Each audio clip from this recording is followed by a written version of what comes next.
Good morning students. आज हम लोग पढ़ेंगे इलास्टिसिटी का थर्ड लेक्चर। तो बहुत प्यारा टॉपिक्स है, बहुत अच्छा है, गौर सुनिएगा, नोटिस करिएगा। इसके पहले हम लोगों ने यंग मॉडुलस पढ़ा, बल्क मॉडुलस पढ़ा, अच्छे टॉपिक्स थे। इलास्टिसिटी इंटरेस्टेड बुक्स है, सेकंड बुक चढ़िएगा। तो आज हम लोग पढ़ेंगे मॉडुलस ऑफ रिजिडिटी। तो हमने जैसे शॉर्ट फॉर्म में आपके लिख दिया 3/3। तो हमने कहा था रिजिडिटी के मॉडुलस का मतलब होता है stress upon strain, stress upon strain. तो होगा क्या हमारा, it is denoted by eta. ये होता है tangential stress upon tangential strain. तो टेंजेंशियल स्ट्रेस यानी F by A, tangential strain X by A. तो इसकी जो वैल्यू होती है वो होती है फाई। तो एफ अपॉन ए फाई हो जाएगा। हमने कहा इसकी यदि डिफिनेशन बनाना चाहेंगे आप, तो हमने कहा था ना हर एक वर्ड में आपकी डिफिनेशन में स्मॉल स्ट्रेन, यानी कैसी स्ट्रेन होना चाहिए, स्मॉल स्ट्रेन। स्ट्रेन हो बट नॉर्मल होना चाहिए। ओके, तो स्मॉल स्ट्रेन के अंदर the ratio of tangential stress and tangential strain, it is known as modulus of rigidity. और ये ओनली फॉर अवेलेबल है solid state, not available liquid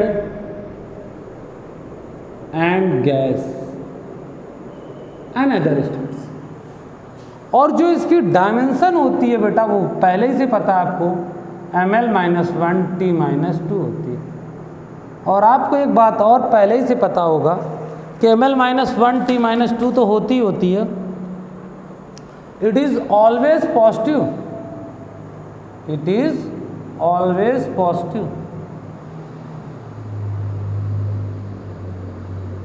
always positive, यानी इसका मान सदैव धनात्मक होता है। निगेटिव का कोई रिप्रेजेंटेशन होता ही नहीं है हमारी लाइफ में। तो इसका मान ऑलवेज निगेटिव होता है। अब हम लोग क्या करेंगे, इसके आगे इम्प्रूवमेंट्स पढ़ेंगे हम लोग। प्यारी सी इम्प्रूवमेंट्स है, बहुत अच्छी सी है, गौर सुनिएगा,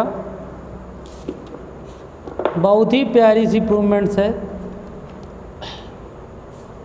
हाँ, ये अभी थोड़ा सा और बैक चले। ब्रेकिंग स्ट्रेस एक छोटा सा टॉपिक्स है, ब्रेकिंग स्ट्रेस। अभी ब्रेकिंग स्ट्रेस क्या चीज़ है? ब्रेकिंग स्ट्रेस यानी कि किसी भी वायर पे इतना फोर्स जनरेट किया जाए, ये वायर होगा, इस पे इतना फोर्स जनरेट किया जाए कि ब्रेक होने तक, ब्रेक मतलब टूटने तक सहन कर सकता है। जितना मैक्सिमम फोर्स टूटने के पहले तक वो सहन कर सकता है, it is known as breaking stress. कौन सा स्ट्रेस? Breaking stress. एक चीज़ और भी आती है इसके अंदर, ब्रेकिंग स्ट्रेस के अंदर, डक्टाइल मटेरियल। डक्टाइल मटेरियल क्या होता है? डक्टाइल मटेरियल, डक्टाइल मटेरियल है ना। ये डक्टाइल मटेरियल क्या होता है कि कोई एक ऐसी ऑब्जेक्ट हो जो इलास्टिसिटी को क्रॉस कर चुकी हो। क्या कर चुकी हो? क्रॉस कर चुकी हो। ओके, तो देखिएगा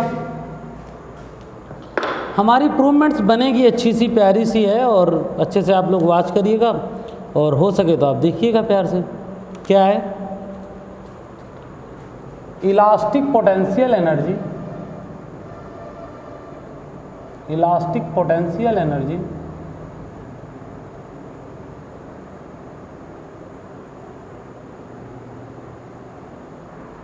elastic potential energy store in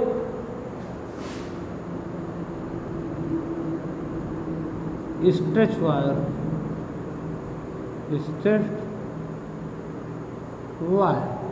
stretched wire.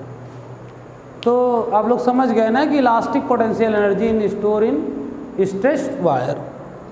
तो यानी किसी वायर को स्ट्रेच करने पर हमें निकालनी उसकी पोटेंशियल एनर्जी। पहले तो मेंशन कर लेना होता कैसे। पोटेंशियल एनर्जी यानी कभी पी, या किस लोग इसको सिंबल करते हैं यू, ये कभी भी निकालना हो तो आपको निकालना पड़ेगा डब्ल्यू, यानी कि वर्क। और आपको पता है वर्क तभी निकल सकता है जब आपको फोर्स इनटू डिस्प्लेसमेंट, यानी आपको फोर्स पता है ना। यदि आपको फोर्स पता होगा तो आप एनर्जी निकाल सकते हैं, यदि फोर्स नहीं पता तो आप एनर्जी फाइंड नहीं कर सकते। इस बात को आपको गौर से मेंशन करके रखना है कि एनर्जी तभी फाइंड कर सकते हैं पोटेंशियल एनर्जी इज। तो चलिए, लॉजिक आप तो समझ ही गए और कॉन्सेप्ट अभी हम समझा दे रहे हैं। क्या है कि सपोज एक वायर आप लेट कर लें, रिजिड सपोर्ट माने यहाँ एक वायर लेट कर लिया और उसकी हमने इनिशियल जो लेंथ मानी वो बेटा एल ले ली। मान लीजिए इस वायर में हमने एक फोर्स जनरेट किया। क्या जनरेट कर दिया बेटा? फोर्स। गौर से अच्छे से वॉच करिएगा, क्या जनरेट कर दिया हमने? फोर्स। तो जब मान लीजिए हम इसमें फोर्स जनरेट कर रहे हैं तो हल्का सा डिस्प्लेसमेंट हुआ dx। अब एक्सटर्नल फोर्स का मान हम हाई करें, तो जब हाई करेंगे तो मान लीजिए ये जो लेंथ थी वो बढ़ गई, यानी पहले इतनी थी तो हमारी इसकी एल थी, यहाँ एक्सटर्नल फोर्स और बढ़ा दिया तो इंक्रीज लेंथ क्या हो गई हमारी। एक बात बताएं, हम लोग फोर्स निकालने के हमने 3 फंडामेंटल इस टॉपिक्स में पढ़ रखे हैं। चाहे तो हम लॉन्ग यंग मॉडुलस से निकाल सकते हैं, चाहे तो हम टेंजेंशियल से, या मॉडुलस ऑफ रिजिडिटी से, या फिर बल्क मॉडुलस से। बट हम लोग निकालेंगे किससे? यंग मॉडुलस से। पूछो क्यों? क्योंकि हम लोगों को पता है कि ये लेंथ और लेंथ में यंग मॉडुलस ही। तो y इक्वल एक फंडामेंटल होता है, आपको पता होगा, लॉन्गिट्यूडनल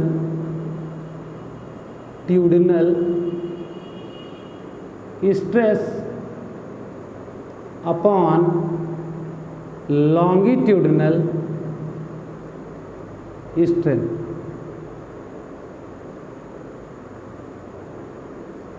अब y हो गया लॉन्गिट्यूडनल स्ट्रेस यानी force upon area, longitudinal strain ये।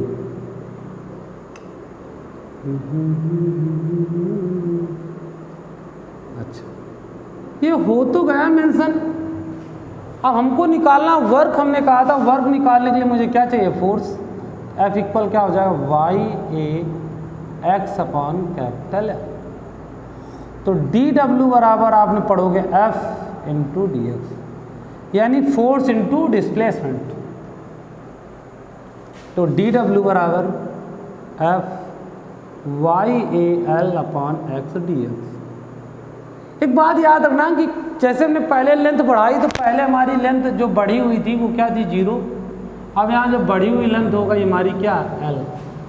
तो एक बाउंड्री लेके चलेंगे, यानी इंटीग्रेशन हम लोग करेंगे L 0 से L x और डी।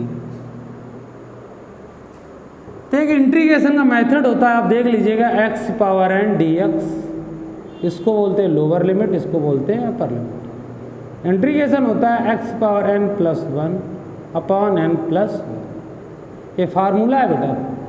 नीचे जो होता है उसको बोलते हैं लोअर लिमिट, क्या बोलते हैं? Lower limit. और जो ऊपर होता है उसको बोलते हैं अपर लिमिट। याद रखिएगा। तो इंटीग्रेशन के फार्मूले के बाद हम लोग जब हो जाया करेगा तो पहले अपर लिमिट माइनस का लोअर लिमिट।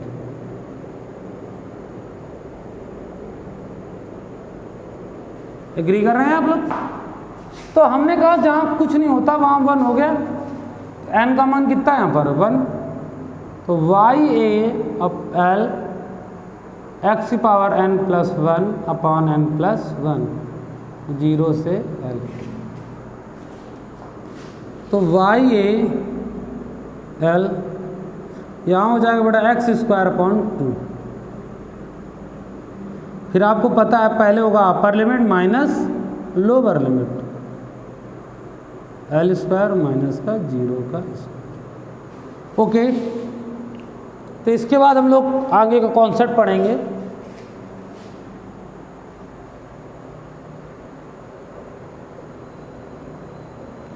हमारा जो U होता है वही बेटा W होता है।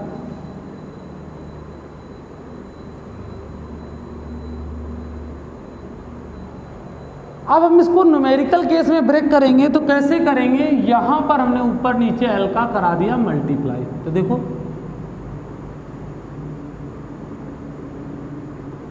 एल एल स्क्वायर हो गया। आपको पता होगा ये स्टैंड का काम करती है।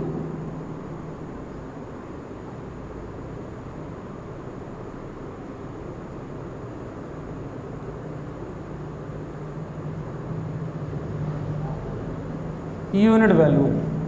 अब आपको जो ये होता है ये, हाँ सॉरी, ये होगा ये स्टैंड का स्क्वायर होगा, तो इसको और ब्रेक कर दें हम।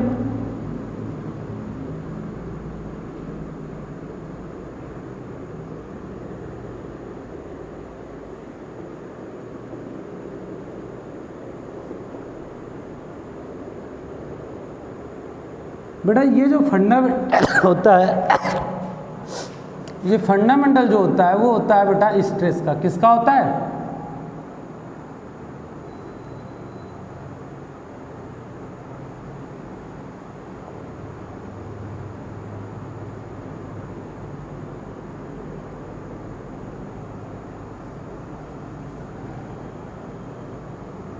ओके, तो एक छोटा सा कॉन्सेप्ट और है जो तुम्हारे बुक्स में नहीं दिया बट दिया होना चाहिए।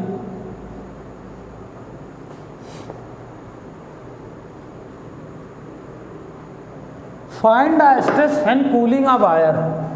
हमें फाइंड करना है स्ट्रेस, कब फाइंड करना है stress? When cooling a wire.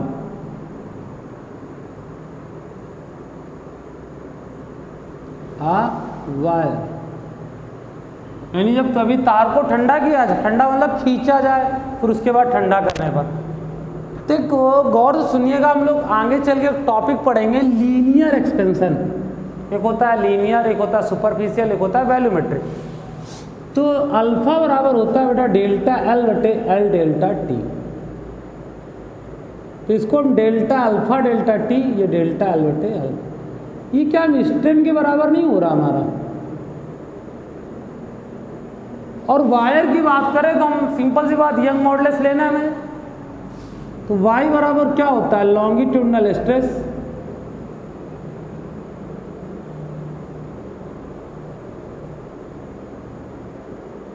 Into longitudinal strain.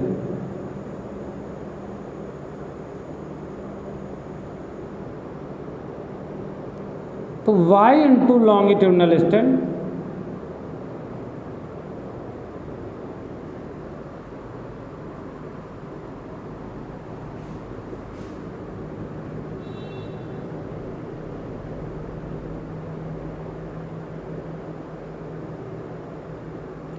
तो बेटा y ऐसे रखा, लॉन्गिट्यूडनल स्ट्रेस की जगह हम क्या रख सकते हैं? हम लोग पहले ही बता चुके हैं, डेल्टा एल बटे एल अल्फा डेल्टा टी। और ये होता है क्या? फोर्स अपॉन एरिया होता है लॉन्गिट्यूडनल स्ट्रेस। तो F इक्वल क्या आ जाएगा? वाई ए अल्फा डेल्टा टी। ओके, तो अच्छे से बात करिएगा। ये इलास्टिसिटी का लास्ट लेक्चर था, और जो भी प्रॉब्लम हो आप लोग कमेंट करिए अच्छे से। ओके।